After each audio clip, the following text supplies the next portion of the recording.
கோடி கோடி நன்றி சொன்னாலும்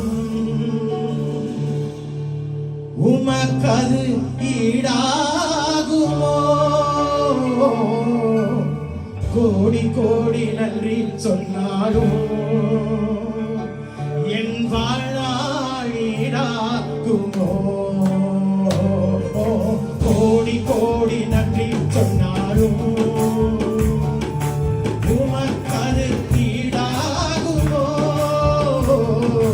கோடி கோடி நன்றி சொன்னாலும் என் வாழ்நாள் ஈடாகுமோ? சொல்லலாமா?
ஒரு கரம் உன்னை அப்படியே அசைத்து நீ கலங்காத, என்னுடைய மார்பில் அணைந்து கொண்டு சாய்த்துக் கொள் என்று சொல்லவில்லையா?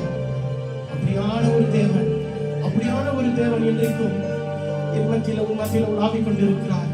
அவரை மரித்தவர்களாக உலகம் பார்த்தது, ஆனால் அவர் 3ஆம் நாள் மரணத்தை ஏமாற்றி 3ஆம் நாள் உயிரோடு எழுப்பினவர். பலவீனத்தை குறித்து கலங்காதே, உன் சூழ்நிலையை நெருங்குகிறதே ஆண்டவரே என்று சொல்லி புலம்பாதே. ஏனென்றால் தேவன் உயிர்த்தெழுந்த தேவன், அவரும் சத்தத்தை கேட்கிறார். ஏன் ஆண்டவரே என் சத்தத்தை கேட்டு செவி கொடுக்கவில்லை? ஏனென்றால் அவருடைய நேரம் வரவில்லை. ஆனால் இந்த உயிர்த்தெழுதலின் நாளில யாருக்கு தெரியும்? வசனம் அப்படித்தானே சொல்லுது, யாருக்கு தெரியும்? அந்த நாள் இந்த நாளாய் மாறட்டுமே. அல்லேலூயா, அல்லேலூயா, அல்லேலூயா. சிறுமையும் எளிமையும் மானயன்மையும் கொண்டு சிங்காரத்தில் வைத்தியே உம்மை பாடுவேன். அலங்கோலமாக இருந்த என் வாழ்க்கையை அலங்காரமாக மாற்றியதை போற்றி பாடுவேன். சிறுமையும் எளிமையும் மானயன்மையும் கொண்டு சிங்காரத்தில் வைத்தீரே உம்மை பாடுவேன். அப்ப எப்படி இருந்தா தெரியுமா? அலங்கோலமாக இருந்த என் வாழ்க்கையை அலங்காரமாக மாற்றியதை போற்றி பாடுவேன். இந்த வரிகளை உணர்ந்து சொல்லுங்க.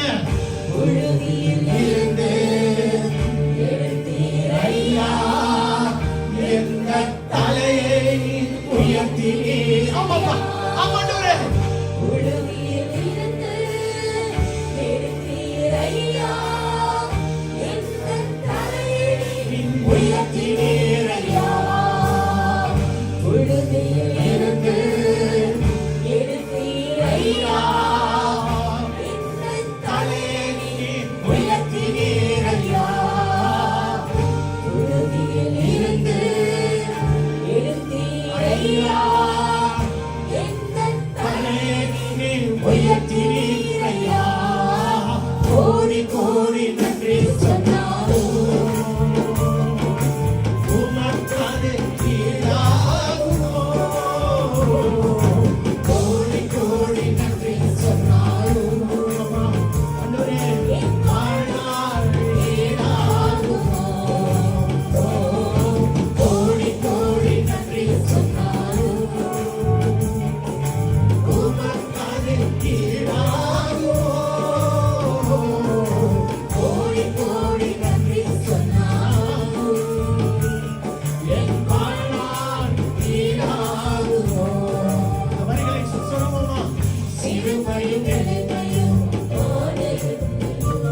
உமக்கது ஈடாகுமோ